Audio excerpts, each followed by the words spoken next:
Sir FIR कौन सी है sir? My lord, FIR is under section 376. नहीं एफआईआर वो अनक्षर My lord, it is annexure P2 P2, my lord, A2, my lord. ये क्या है? My lord, it is registered on the basis of a written application, my lord. So may I read the FIR, my lord? This is FIR number 10. Page number 10, ma'am. हाँ हाँ May I read this, ma'am? हम्म, मैं महिला थाना भोपाल में निरीक्षक पद पर पदस्थ हूँ। फरियादिया रंजिता पटेल सोएंसो ने अपने पिता नारायण पटेल के साथ थाना उपस्थित आकर एक टाइपशुदा आवेदन पत्र में अपने नरेश राजौरिया द्वारा मुझे शादी का झांसा देकर मेरे साथ दुष्कर्म करने व जान से मारने की धमकी के संबंध में लेख कर दिया है। फरियादिया रंजना पटेल द्वारा कानूनी कार्यवाही चाहने पर फरियादिया के आवेदन मजनून पर से धारा 376, 506 भादेवी का पाए जाने से कायम कर विवेचना में लिया गया। श्रीमान सोयंसो, मैं रंजना पटेल पिता नारायण पटेल उम्र 35 साल निवासी ग्राम मंगरोल थाना बरेली जिला रायसेन की निवासी हूँ तथा मैं एक पैर से विकलांग हूँ। The applicant is also handicapped my lord। मैंने मेरे गांव का नरेश राजौरिया पिता सुरेश राजौरिया से आज से लगभग 4 वर्ष पूर्व मुझसे शादी का प्रस्ताव रखा था, जिसे मैंने अस्वीकार कर दिया था। तो मैंने उससे कह दिया था कि मेरे घर वाले जहां कहेंगे मैं वहीं शादी करूंगी। फिर नरेश ने मेरे घरवाली से मुझे शादी करने के संबंध में बात की थी, तो उन्होंने दूसरी जाति का होने के कारण इनकार कर दिया था। फिर नरेश मुझसे बातचीत करने लगा और मेरे घर आने जाने लगा। दिनांक 3/12/20 को, this date is relevant my lord because this FIR is lodged after more than 2 years my lord। 3/11/2020 को मैं शॉपिंग करने के लिए भोपाल आई थी। तब नरेश कुमार भोपाल बस स्टैंड पर मिला और मुझसे कहा कि मेरी बहन के घर चलते हैं, और मैं उसकी बहन के घर जाने के लिए तैयार हो गई थी, किंतु नरेश मुझे उससे बहन के घर ना ले जाकर Avani palace hotel Ashoka garden लेकर गया और वहां मेरे साथ जबरदस्ती सोए। तो उसने मना किया तो नरेश जान से मारने की धमकी देने लगा और मेरे साथ जबरदस्ती करने के बाद नरेश ने मुझसे कहा कि मैं तुमसे शादी कर लूंगा, तुम इस घटना के बारे में किसी को कुछ मत बताना, और अगर तुमने थाने में रिपोर्ट की तो तुम्हें बदनाम हो जाओगी और फिर तुमसे कोई भी शादी नहीं करेगा, इसलिए मैंने रिपोर्ट दर्ज नहीं की। इसके बाद मैंने नरेश से शादी करने के लिए कहा तो नरेश ने मुझसे कहा कि मेरी बहन की शादी होने के बाद मैं घर वालों से बात करके शादी कर लूंगा। इस प्रकार नरेश टालमटोल करता रहा। जब मैंने दिनांक 18/3/2022, 2 साल बाद है, को नरेश से शादी करने का दबाव बनाया तो उसने मुझसे स्पष्ट इनकार कर दिया। मुझसे कहा कि मेरी शादी कहीं और तय हो चुकी है, अब मैं तुमसे शादी नहीं करूंगा। इसके बाद मैंने अपने माता पिता तथा घर वालों को नरेश द्वारा मेरे साथ किए जाने की घटना के बारे में बताया। तब मेरे पिता ने नरेश के घर वालों से बातचीत की तथा उनसे कहा कि अब तुम लोग नरेश की शादी मेरी बेटी से करो, अन्यथा हम संबंधित थाने में नरेश के विरुद्ध रिपोर्ट कर देंगे। तो नरेश के घर वाले कहने लगे कि हम सोच कर बताएंगे। फिर पुनः आज मेरे चाचा जी ने नरेश के पिता से शादी करने के बारे में पूछा तो उसके परिवार द्वारा साफ इनकार कर दिया गया, इसलिए मैं रिपोर्ट करती हूँ। जी सो my lord, पर क्या ग्राउंड है sir?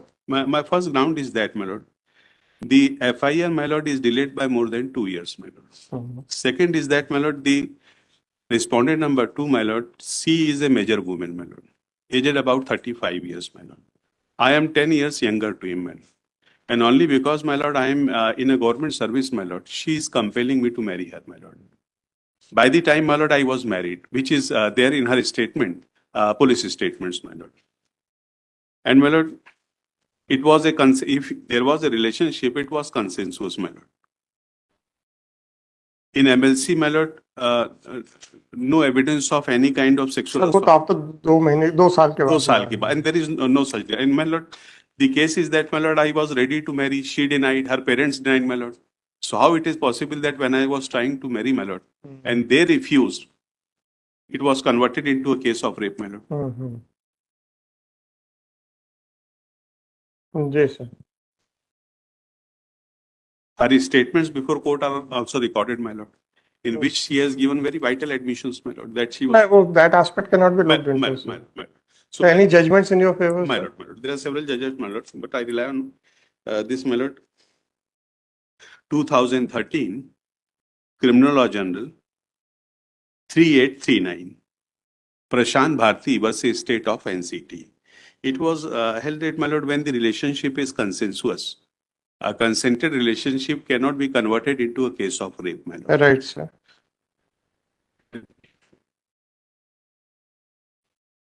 The second is, my lord, 2020 Criminal Law General 3716 Anand Kaushal versus State.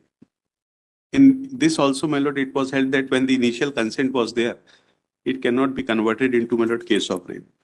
Right, sir. These are two judgments, my lord. When we are in. जी सर, आपका क्या कहना है? सर घटना 3/12/20 की बता रहे हैं। 2 साल इसमें नहीं हो रहा, 15-16 महीने के आसपास हुआ है इसमें।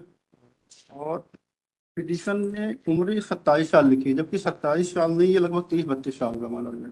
और उससे क्या फर्क पड़ता है उससे? आप ग्राउंड्स बताओ कि क्यों खारिज करना चाहिए इनका। ये शादी का झांसा देके गुमराह करता रहा माय लॉर्ड, संबंध बनाता रहा। आज भी बातचीत करते हैं दोनों लोग, विक्टिम पीछे बैठी है माय लॉर्ड। भाई साहब, आपकी लाइव चल रहा है, आप क्या उनकी आइडेंटिटी डिस्क्लोज करना चाहते हैं?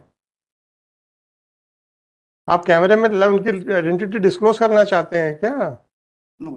फिर आपको क्या एंगेज किया गया है सर? Yes my Lord. फिर आप अपनी बहस करो। उन्होंने शादी का झांसा देकर इन्होंने संबंध बनाए। तो उससे कैसे ऑफेंस बनेगा, बस इतना और क्लियर कर दीजिए। किस सेक्शन से हिट होगा इनके एक्शन? थोड़ा सा इसको और एलैबोरेट कर दीजिए सर। अरे वहां से नहीं मिलेगा, कानून से मिलेगा। आप एफआईआर में कहाँ ढूंढो रहे हो?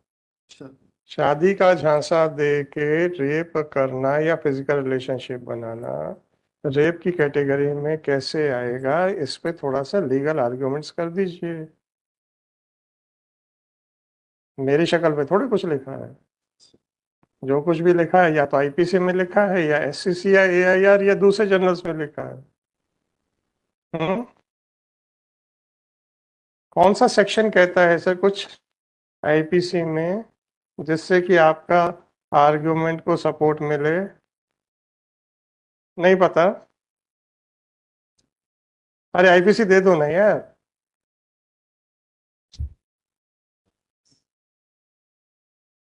कहाँ चली गई है आईपीसी आप लोगों की? उधर चली गई। सर इसमें ऐसा कौन सा सेक्शन है जिससे आपके आर्गुमेंट को सपोर्ट मिलेगा? ओ भाई साहब शांति।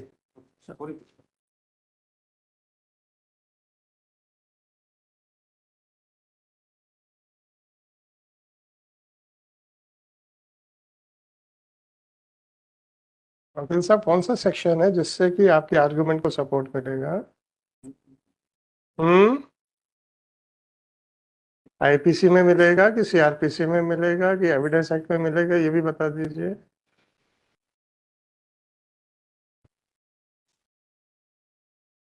तो थोड़ा सा जल्दी करेंगे। क्या पास ओवर कर देना है यार?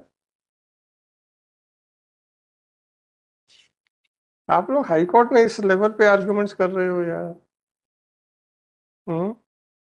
May I submit, my lord? हाँ sir. In this matter, even this case under section 420 cannot be made out. The reason being that, my lord, at the initial point of time, she is a major lady, my lord.